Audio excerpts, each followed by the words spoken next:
class. Me, Gibran Rashid, and hope you are in the best of your health and spirit. This is lecture number 4 for ITB, ADP part 1, and the chapter that we are going to study today is chapter number 22, Business Risk and Insurance. There are two portions of the chapter. First portion consists of business risk and the second part is insurance. So let's start the chapter, business risk and insurance. Before we start the chapter, we should know what is the risk. There is a slight description regarding risk and business risk. So first of all, we will discuss what is risk. I have written over here the simplest definition of risk that you can have. Business risk. Business risk से पहले आपको ये पता चाहिए कि risk क्या होता है. A possibility to loss something valuable और simply a potential loss. What is the meaning of potential? Potential mean that can be, chances, possibility. तो रिस्क क्या होता है? A possibility to loss something is basically a valuable is basically a risk. जब आपको ये chances हो, किसी चीज के इम्कान हो, पॉसिबिलिटी हो that you can lose something which is valuable to you, that is basically a risk. ठीक है. और बिजनेस रिस्क क्या होता है? the possibility of business for making insufficient profit that may or may not lead to the failure or shutdown situation. यानी वो possibility जिसमें business कम profit earn करे और वो इतना कम प्रॉफिट हो जाए कि अल्टीमेटली कि वो जिससे बिजनेस ये शट डाउन पे चला जाए. जरूरी नहीं है, मे और मे नॉट का मतलब यही है. हो सकता है बिजनेस शट डाउन पे चला जाए और ये भी हो सकता है कि बिजनेस शट डाउन पे ना जाए. लेकिन जो इम्पोर्टेंट चीज है वो ये है कि you are not making the profit as expected और that you are unable to achieve what you have thought you would achieve. ठीक है. तो रिस्क बेसिकली यही होता है कि जिसमें आपको पॉसिबल चांसेस ऑफ लॉस हो, that is basically a risk, simple. और बिजनेस रिस्क क्या होता है कि जब बिजनेस में पॉसिबल चांसेस हो लॉस के. डेफिनेशन अगर आप यहां से पढ़ें, uncertainty about the future course of event, that is risk. मतलब what is going to happen in the future, you don't know about it, uncertain you are about that event, that is risk. और फिर आगे ये कहता है there is a chance of loss from the day goods or produced in anticipation of demand until they are sold and the payment is received. कहता है ये risk आपके साथ तब तक रहता है जब तक वो गुड्स जो है वो चीज जो आप बना रहे हैं, प्रोड्यूस कर रहे हैं, वो सेल आउट ना हो जाए और उसके अगेंस्ट आपको प्रॉफिट या पैसा मिलना चाहिए. याद रखें, चीजें बनाना when going into business itself is a risk. आपका बिजनेस चले ना चले, that is a risk. Loss हो जाए, that is a risk. When you about to start production, तो ऐसा कि प्रोडक्शन के दौरान कोई खराबी आ जाए, you buy a machine for the production, machine खराब हो जाए, मशीन से प्रोडक्शन ना करे, ये भी एक रिस्क है. फिर आप प्रोडक्शन करते हैं, ड्यूरिंग प्रोडक्शन कुछ डैमेजेस आ जाते हैं, कुछ स्पॉइलिंग हो जाती है प्रोडक्ट की, that is also a risk. चले आपने प्रोडक्ट बना ली विदाउट एनी लॉस, उसके बाद प्रोडक्ट बिके ना बिके, that is also a risk. कम बिके, that is also a risk. बिक की है, मान लिया बिक भी गई है, फिर उसके बाद क्या? फिर उसके बाद ये जी कि आपने अगर कुछ लोगों को क्रेडिट पे चीजें बेची हैं तो अब that is also a risk whether your creditor whether your debtors are going to pay you or not. जिन लोगों ने आपके पैसे देने हैं दे सकते हैं, बैड डेट्स ना चले जाए, आपका पैसा डूब ना जाए, that is also a risk. ठीक है. तो ये बिजनेस के मुख्तलिफ रिस्क होते हैं. इस रिस्क को कंपनसेट करने के लिए वी हैव इंश्योरेंस.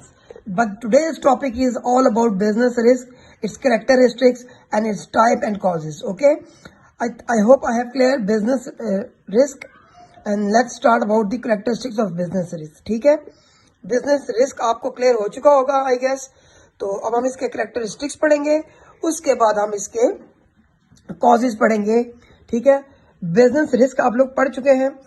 अब इसके characteristics क्या होते हैं कि एक बिजनेस में क्या क्या पॉइंट्स हो सकते हैं रिस्क में. पहला जो मेन कैरेक्टरिस्टिक्स है रिस्क का, याद रखिएगा, वो हमेशा होती है uncertainty. What is the meaning of uncertainty? An event that you are not certain about, जिसके बारे में आपको कोई श्योरिटी ना हो, वो होती है अनसर्टेनिटी. मतलब you are not sure whether that event is going to happen or not. ये होती है अनसर्टेनिटी. आपको पता नहीं है कि ऐसा होगा या नहीं होगा।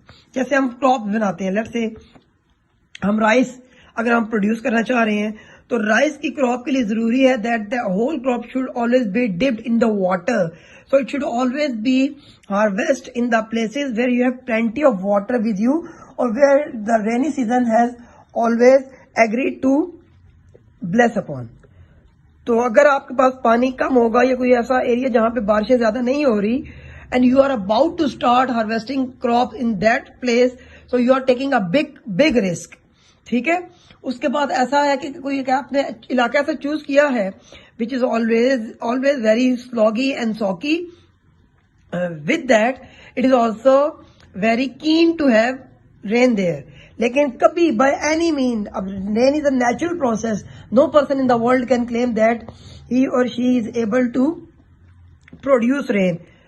तो वो अब बारिश नहीं होती, हालांकि इलाका है बारिश वाला, लेकिन फिर भी बारिश नहीं हो रही, तो फिर क्या होगा, वो भी एक रिस्क है।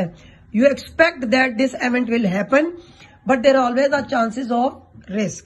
अनसर्टेनिटी ये होती है कि आप वो जो प्रोडक्ट, वो एक्शंस होते हैं वो हों या ना हो, या आपने हार्वेस्ट क्रॉप कर ली, हार्वेस्ट क्रॉप जो है वो हार्वेस्ट की आपने, उसके बाद जो है वो लोकट्स अटैक्स कर गई, उस पर फायर लग गई, थेफ हो गई फसलों का, या बेची थी तो वो जो आपके डेटर्स थे इंसॉल्वेंट हो गए, बैड डेट्स बन गए, कुछ भी हो गया, तो ये सब क्या कहलाते हैं आप, ये तो ऐसे इवेंट्स हैं that you can not control now, uncertain events हैं।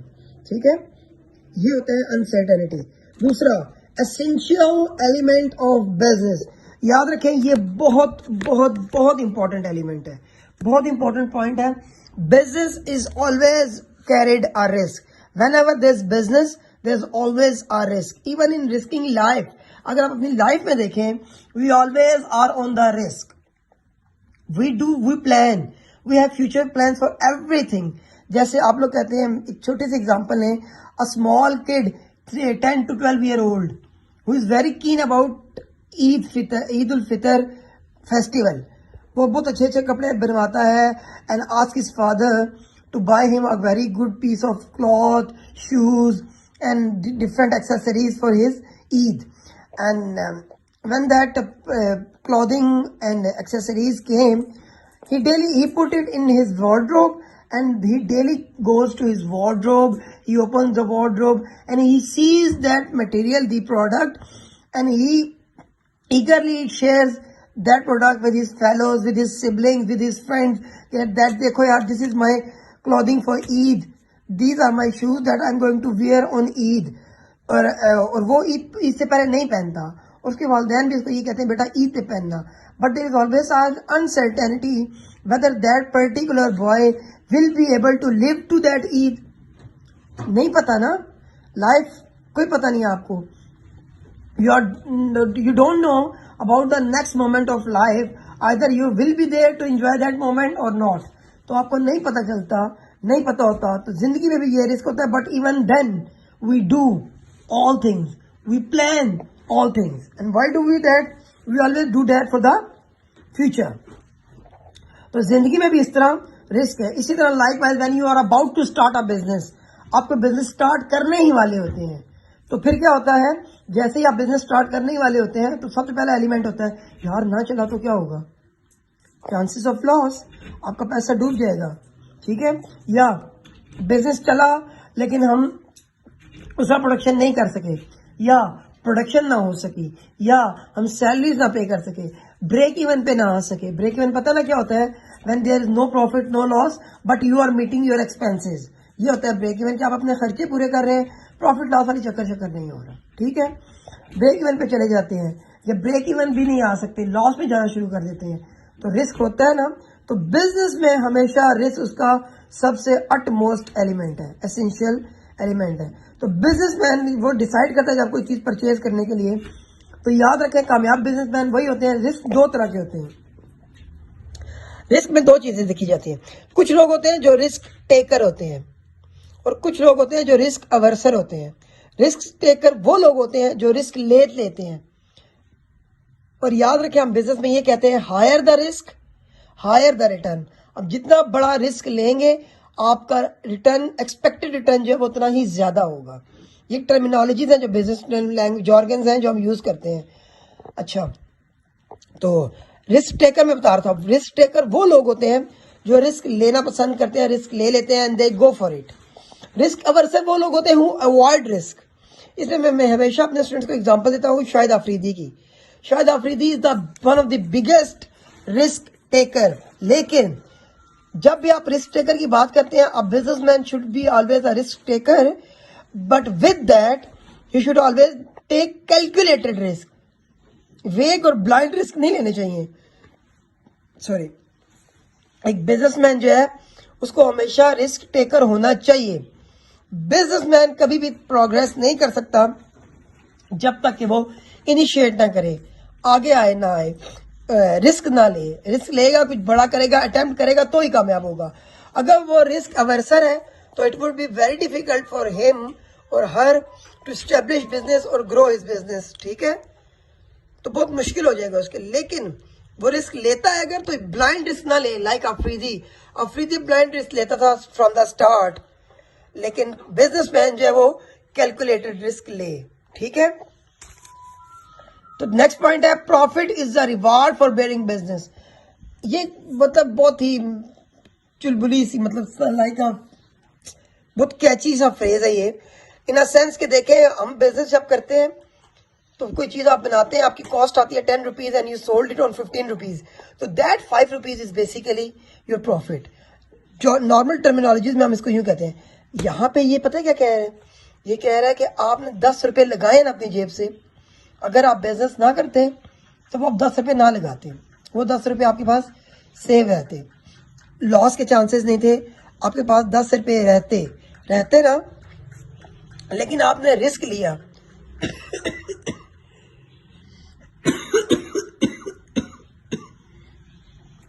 एक्सक्यूज मी, आपने रिस्क लिया, आपने वो 10 रुपीज इन्वेस्ट किए किसी एक प्रोडक्ट में, इस रिस्क के साथ कि वो आप जो चीज बनाना चाह रहे हैं वो बने ना, आपका पैसा जाया हो जाए। फिर इस रिस्क के साथ चीज बन तो जाए लेकिन बिके ही ना। फिर इस रिस्क के साथ कि बिक तो जाए लेकिन जिस बंदे से आपने उधार को आपको बेचनी पड़े और आपको उससे पैसा ना मिले।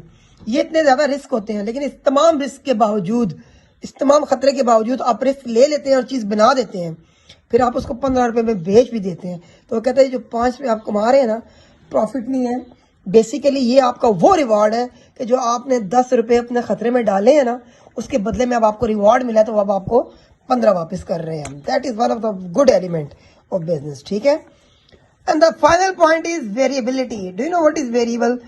Risk are always variable. What is the meaning of variable? It means that risk will always be vary from business to business, from product to product. Size of and nature of business will decide the variability of the business risk. जितना बड़ा risk होगा उतनी ही बड़ा उसका reward भी होगा। वो firm जो बड़ी होती हैं वो हमेशा उनका रिस्क भी बड़ा होता है, और वो फर्म जो छोटी होती हैं वो छोटा रिस्क लेती हैं। इसलिए छोटा इन्वेस्टर छोटा रिस्क लेता है, बड़ा इन्वेस्टर बड़ा रिस्क लेता है। ठीक है भाई, तो ये इसके मुताबिक है। यहाँ तक क्लियर है आपको? हमने रिस्क की डेफिनेशन पढ़ी, कैरेक्टरिस्टिक्स पढ़े। नेक्स्ट पॉइंट है causes of business risk. Causes क्या है इसकी? इन्हीं को हम टाइप्स ऑफ बिजनेस रिस्क भी कहते हैं। ठीक है, पेपर में क्वेश्चन आता है define business risk, what are the characteristics and causes of business risk, या define business risk, what are the characteristics and types of या kinds of business risk, तो भी आपने causes ही लिखनी है। ठीक है, बहरहाल ये वो पॉइंट्स हैं जिनकी वजह से आपको रिस्क हो सकता है। पहले है natural cause. Natural means something that has been done by the nature in which no human involvement happens. एक ऐसी चीज जिसमें इंसान की इन्वॉल्वमेंट ना हो, बल्कि nature, when nature does that, तो that is natural. Natural cause of risk क्या है? जब कोई कुदरती आफत, नेचुरल क्लैमिटीज आ जाए, जैसे फ्लड आ जाए, जैसे ड्रॉट। ड्रॉट क्या होते हैं? अच्छा, आप कैसे जवाब देंगे? सॉरी, ड्रॉटिंग होती है खुश्क साली। फेमिन कहत होता है। अर्थक्वेक्स, अर्थक्वेक्स क्या है? जलजले, वोल्केनो इरप्शंस जो आतिफिशा पहाड़ पड़ते हैं, लाइटनिंग एंड स्नोफॉल जो गरज बरस होती है, बिजलियां गिरती हैं और स्नोफॉल बर्फबारी हो जाती है। अब ये सारे क्या है? These all are natural phenomenas. तो इसमें there is no human effort involve in it, तो we have done nothing. It's all about the nature and natural process when nature goes furious. ऐसा ही होता है ये। तो नेचुरल क्लैमिटीज क्या होती है? व्हेन नेचर गोज फ्यूरियस तो फिर ये सब चीजें आती हैं। ये वो फिर आपको बहुत हैवीली लॉस होता है। जैसे अमेरिका वगैरह में ना उनका इन्वायरमेंट या क्लाइमेट ही ऐसा है, एटमोसफेयर ही ऐसा है कि वहाँ पे हर जो टोर्नेडोज हैं, हरिकेन्स, ये बहुत ज़्यादा आते हैं। जापान में जो है वो अर्थक्वेक बहुत ज़्यादा आते हैं। ठीक है, हमारे बलूचिस्तान में खुशसाली बहुत होती है, सिंध वगैरह में सैलाब बहुत ज़्यादा आते हैं। तो अब ये नेचुरल क्लैमिटीज़ है। ठीक है, ये इसी तरह ही साथ चलती हैं। जैसे प्री मेच्योर डेथ हो जाए आपकी किसी एम्प्लॉय की, ये भी बेसिकली एक लॉस होता है। अब इस पे ह्यूमन बीइंग का कोई कंट्रोल नहीं है ना, तो नेचुरल कॉजेज जो रिस्क है ये कंट्रोल के से बाहर है। सही है भाई। आगे ह्यूमन कॉजेज, ये होता है जब किसी इंसान की गलती की वजह से कुछ हो। जैसे मैं कहूँगा कि नेग्लिजेंस और the carelessness of the part of the employ. किसी एम्प्लॉय से कोई गलती होगी और कुछ हो गया, तो मशीन खराब होगी, प्रोडक्ट वो गलत बन गई, या फिर product up to the standard नहीं बनी, लीकेज हो गया, स्ट्राइक्स होगी, लॉकडाउन हो गए, या मिस अप्रोप्रिएशंस होगी, even dishonesty is also included in it. ठीक है भाई। और अक्सर बिजनेसमैन को कंपनसेशन पे करनी पड़ती है इस केसेस में, वर्कर्स को या इनको। आगे है भाई इकोनॉमिक कॉजेज। इकोनॉमिक कॉजेज क्या होती है? मार्केट की कंडीशन पर डिपेंड करती है सारा। जो फ्लक्चुएशंस आए मार्केट की, प्रोडक्ट की प्राइसेस में, प्रोडक्ट की डिमांड में, या फिर आपके जो सब्सिट्यूट है, जो आपके प्रोडक्ट का सब्सिट्यूट है उसके नेमुल बदल वो आपकी प्रोडक्ट की प्राइस से ज़्यादा कम पे, अच्छे दामों पे या ज़्यादा सस्ते दामों पे अवेलेबल हो, तो भी, या फिर बहुत ज़्यादा कंपटीशन हो जिससे आपको मजबूरन प्राइसेस को कम करना पड़े, या फिर मॉडर्न टेक्निक्स हो सेल्स प्रमोशन की जिससे आपकी प्रोडक्ट अफेक्ट हो रही हो, trade cycle, unforeseen changes in the economic cycle, ये बिजनेस की इकोनॉमिक कॉजेज होती हैं। ठीक है। टेक्निकल कॉजेज या फिजिकल कॉजेज, जब कोई मैकेनिकल डिफेक्ट आ जाएगा तो वो टेक्निकल कॉजेज करेंगे। जैसे टेक्नोलॉजी में चेंज आ जाए, मशीन आपकी ऑब्सोलीट हो जाए टाइम से पहले। आपने एक मशीन परचेज की, आपको पता है ये 10 साल चलेगी, लेकिन इन्वेंशन इतनी मॉडर्न टेक्नोलॉजी कि वो 10 साल चलने का फ़ायदा ही नहीं रहा। अब वो मशीन जो है वो पुराने उसकी हो चुकी है, टेक की हो चुकी है, लिमिटेड फीचर्स है उसमें, वो चल तो रही है लेकिन वो आपके काम की जिसकी प्रोडक्शन है उससे बेहतर मशीन जो है वो आ चुकी हैं, तो अभी आपको लॉस हो गया ये। और पॉलिटिकल, जब मुल्क में पॉलिटिकल इंस्टेबिलिटी होगी, गवर्नमेंट और सिविल वॉर्स वगैरह हो रही हों, तो बिजनेस को बहुत लॉस होता है। लाइसेंसिंग वगैरह, टैक्सेशन वगैरह, या बिजनेसमैन जो है लॉस करता है, रिस्ट्रिक्शंस इंपोर्ट एक्सपोर्ट पे हों तब भी, या फिर फॉरेक्स के जो रेट्स हैं उनमें चेंज है, या जब गवर्नमेंट की बहुत ज़्यादा इन्फ्लुएंस हो तो भी पॉलिटिकल कॉजेज होती हैं। ठीक है भाई। आज हमने पढ़ा बिजनेस रिस्क, डेफिनेशन, कैरेक्टरिस्टिक्स और कॉजेज। इंशाल्लाह नेक्स्ट लेक्चर में हम पढ़ेंगे इंश्योरेंस को। यहाँ तक क्लियर है? If you have any question you can ask me in comments section. Do take very good care of yourself, stay home, stay safe. अल्लाह हाफिज़।